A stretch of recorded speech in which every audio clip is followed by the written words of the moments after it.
Hi guys! Welcome to Always Remember Me! I have actually played this game before. A long time ago. I haven't played it. I would say in about a year, 2 years maybe?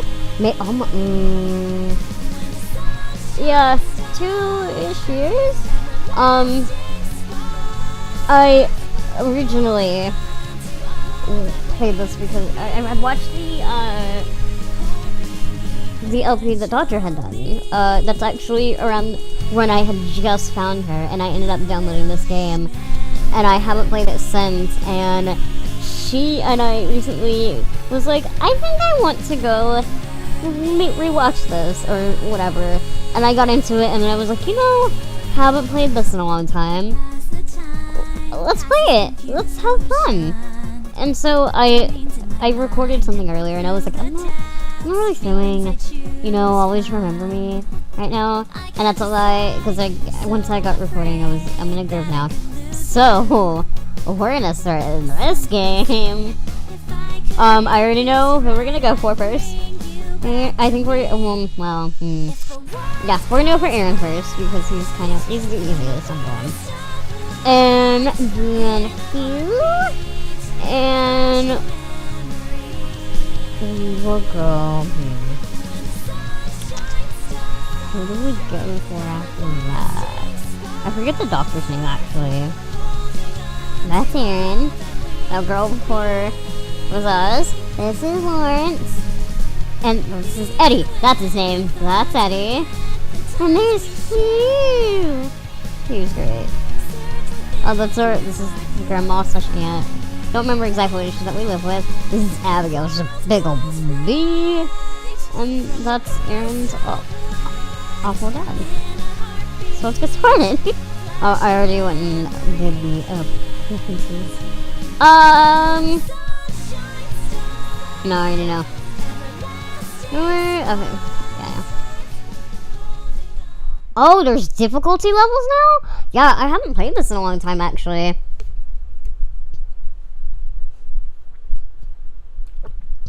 Wouldn't it be shitty if we wait? Can we go ahead and save? Okay. Oh, fuck me. Let's do hard mode. Standard intro. Oh my god, I can't wait to make up voices.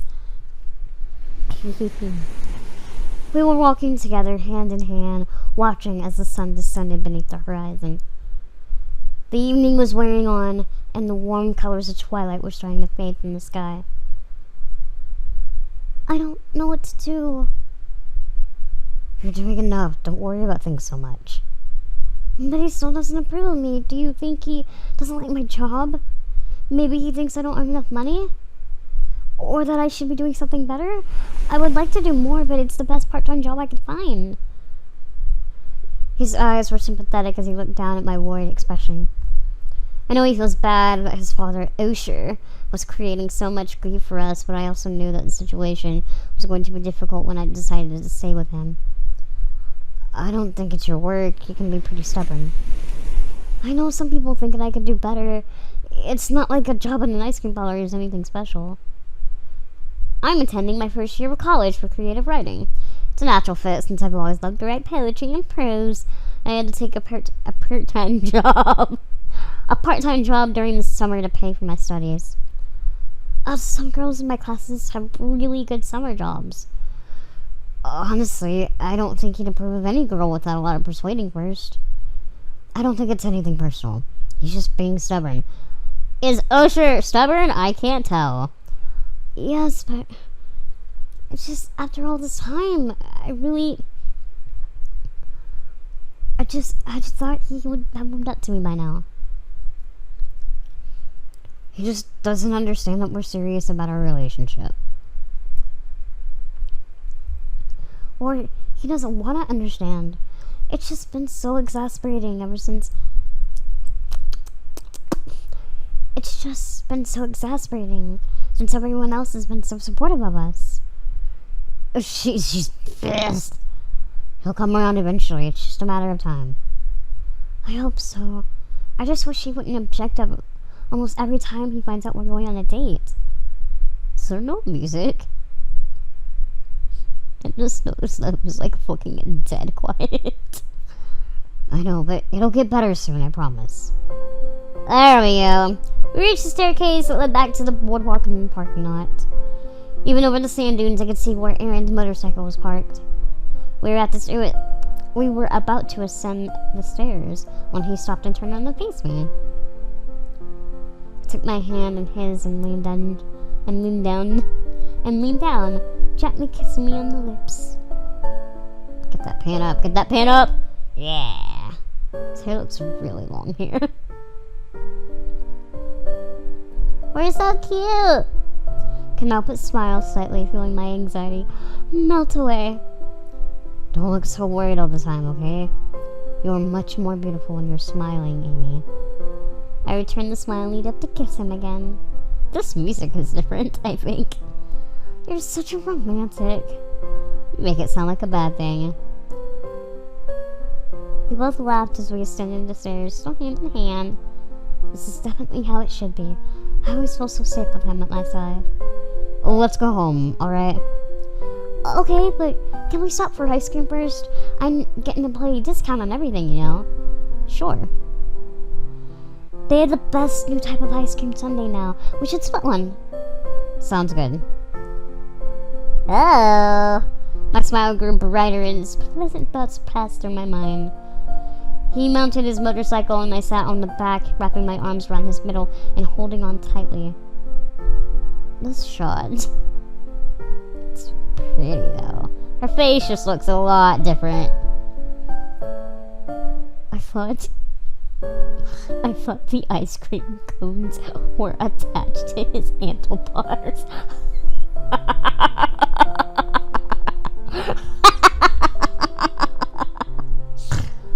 Oh.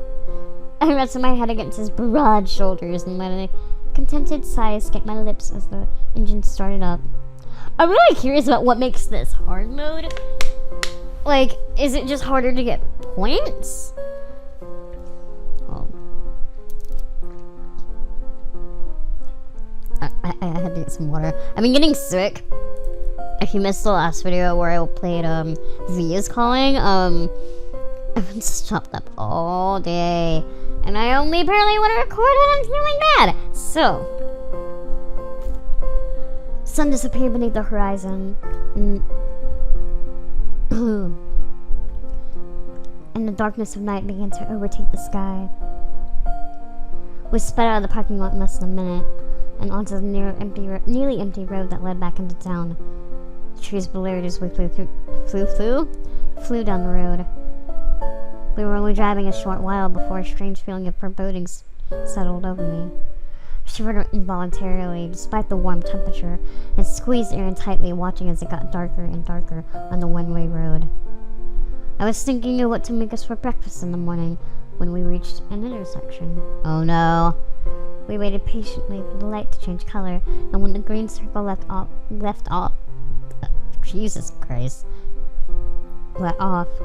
its artificial glow, and resumed driving. We had just entered the intersection when, very suddenly, I heard it. What? I looked up, eyes wide with confusion, to see another car barreling down the road, swerving back and forth as it approached us. Aaron tried to steer away from the oncoming vehicle. There was no hope of evasion. The car made no attempt to brake as it passed through the red light and collided with us. All I remember before the hellacious sound of the crash and losing consciousness was Aaron turning the motorcycle to try and protect me from being directly hit. When I opened my eyes, the brightness of the lights above me were almost blinding. Though I had never spent very much time in a hospital, I recognized the scent of disinfectant and various other cleaners to be similar to what one smelled in a doctor's office. Oh, where am I? It took me another moment of waiting for my eyes to adjust to the bright lights before I remembered what had happened. My eyes widened and tore at the vividness of the memory. Aaron! I stood up abruptly, feeling a dull ache when I moved. A nurse out in the hallway heard my sudden cry and quickly hurried inside my room. Miss, please lay down. You weren't seriously injured in the crash, but we would like you to rest before we decide that you are ready to be released. I will be looking after you until that time comes. Your injuries are minimal, only minor bruising, but we can't let you leave just yet. We were in a car accident, right? That's correct, but please lay down. We're very glad to see you conscious, but rest is imperative. Reluctantly laid back down, but I was completely awake and not letting the women, it's just this one lady, leave before I heard a proper explanation. Can you tell me what happened? What about the man that was with me? Aaron, is he okay? The nurse's expression seemed to slightly darken. It didn't change at all when I mentioned him, which made me worry even more. Wow. What happened? I have to know. I am not fully aware of the situation. I need to call Dr. Rayner. He can explain everything to you. I waited impatiently, dissatisfied with the nurse's quick departure. It only took a few moments before a handsome young man in a doctor's uniform entered the room. I was surprised to see that he wasn't all that much older than Aaron and I, most likely a fresh graduate at a medical school.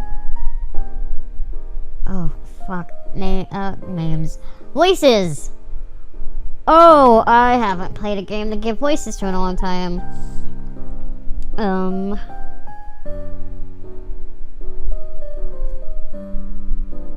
It's hard because the only voice that comes to mind are the ones that Dr. gave these characters from when I had watched, because they're so iconic. Oh god. Oh, Eddie, what? Let's look at you and decide. You're a young, spry doctor, fresh for the picking. You really probably should be an intern right now, but that's fine. Because we're only in our early 20s, I think. Oh.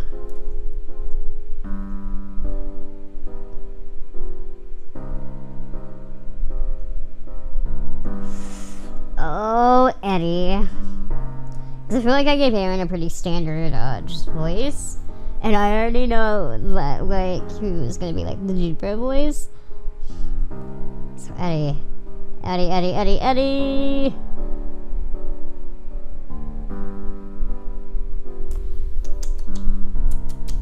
Even those sweet blonde, luscious locks. What are we gonna give you?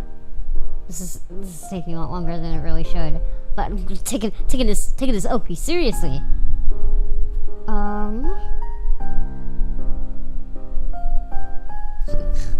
I could just give you a really awful voice because I don't intend to go after you until like the end. No, because when I do his route, that's gonna be awful. I guess we'll just make you like Peppy. We'll go with it. It's fine. Whatever. Good morning, Amy. I'm very glad to see you're awake. My name's Eddy Rayner, but you can call me Eddie. The man said with a warm smile, revealing perfectly white teeth. Girl, is this really what you're gonna focus on right now? Yes, good evening. What time is it? Is it still Saturday? Well, actually, it's technically Sunday. I'm fucking exhausted because it is 3 in the morning. I'd be happy to answer your questions, but you should probably get back to bed soon. I'm not doing anything until I find out what happened to Aaron. The young doctor's smile faded, his reaction much like the nurse's. Unable to hold back my growing glory, I found myself starting to yell as tears gathered in my eyes. I have to know what happened to him. Please, is he alright? Eddie stood up and nodded toward the door, motioning for me to follow. I felt my heart sink and began to feel a cold dread. He noticed the fear in my expression and gave me a brief explanation. I'd rather show you his current state, but I assure you he is fine, and his life is in no danger.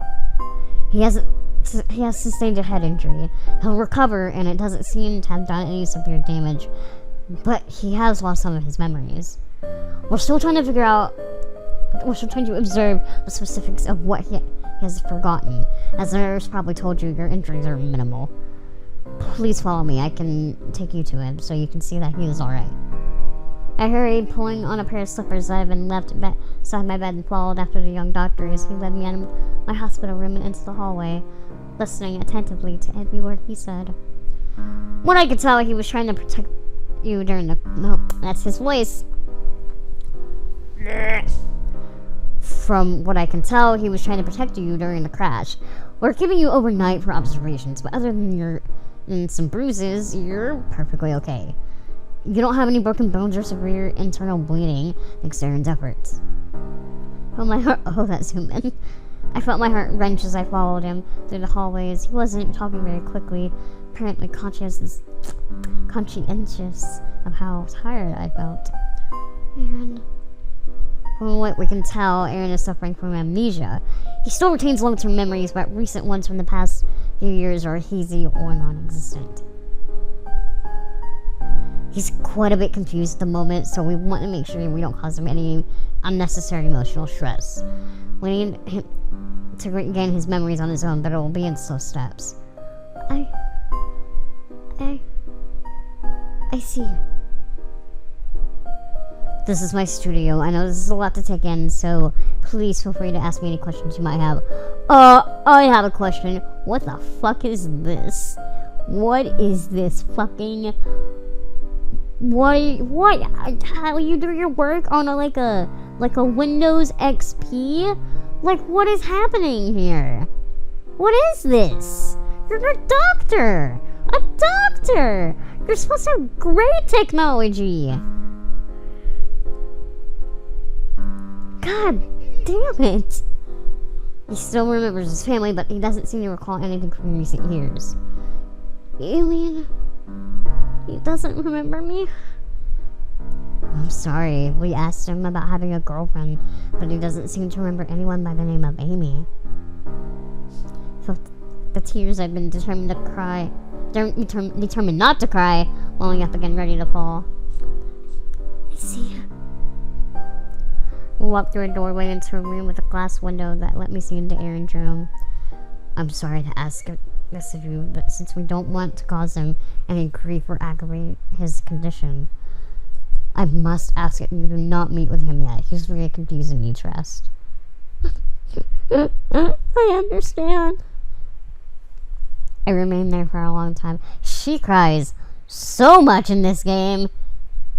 And you know what? I won't knock her for it because it's quite understandable. God dang, Amarantha. I remained there for a long time, watching him and letting tears silently slip down my cheeks as two nurses spoke to Aaron, who wore a perplexed expression.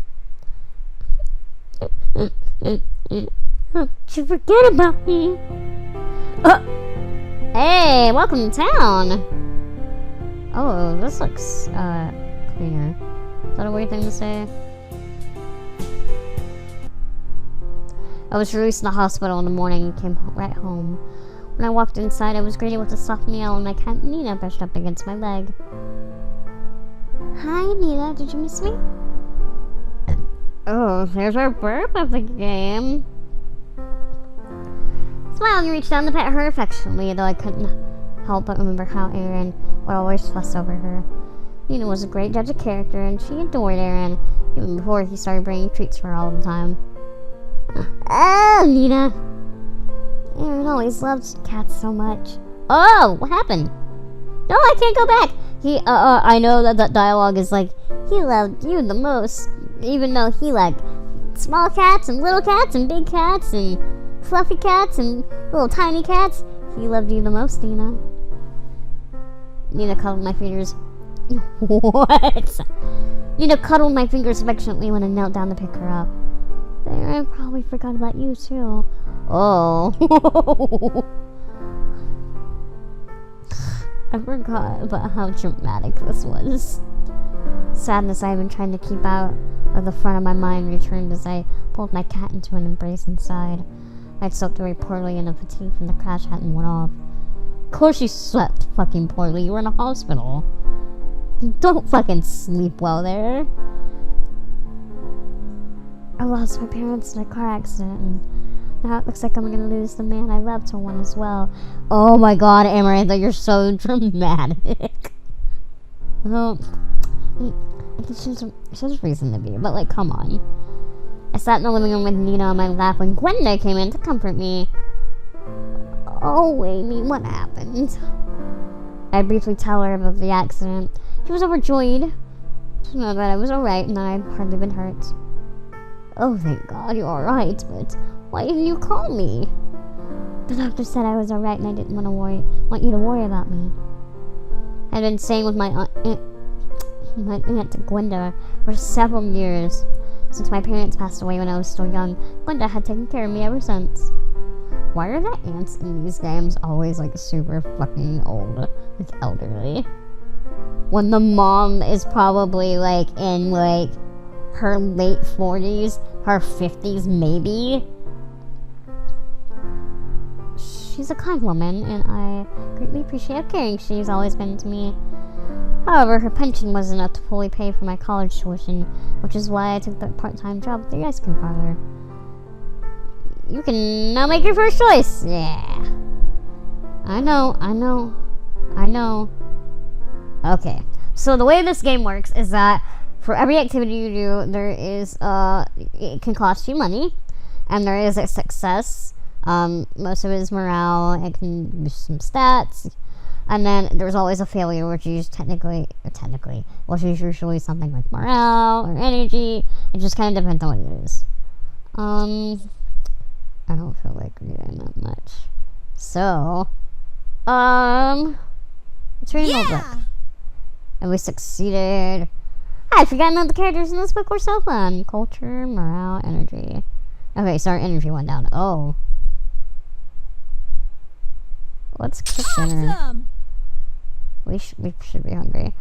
Yum! I prepared a meal and the food was really delicious. Okay, our creativity morale went up, money down, energy went up. Sick. Amy, I prepared your favorite cake. Thanks, Gwenda, but I'd like to stay alone for a while and rest, okay? I didn't sleep very well at the hospital. I had too much on my mind. That's fine. Get some rest. You can eat a piece of cake tomorrow morning before going to work. Gwenda, that's not good for you. Good night, Gwenda. I went to my bedroom with Nina in my arms and sat down at the desk. I picked a notebook up and decided to try and get my feelings under control. Most familiar way I knew, writing about them. God, Amy's poetry. Definitely remember this. The pen started writing a poem. Your touch. No, that's not even what that says. I was skipping ahead. Your gentle touch, the warmth of your embrace, the passion of your kiss. Precious times that felt ever so divine. I thought that they would never leave, but even though I can't reach you anymore, I can't open my eyes to find you there. I'll always have my memories. Though they are not as warm as the hands that always make me feel so safe, I know they will never disappear as you now have. He's not dead, Amy! My beloved, my heart is forever yours, even if you're lost beyond where my trembling voice can reach you. Even if your memories fade or disappear into the darkness, I'll never forget the precious times when we faced the world together. My beloved, for today, for tomorrow, for the days that may never return, I never forget the words we once exchanged. I love you. Amarantha acts like he's dead, and that drives me crazy. Ugh.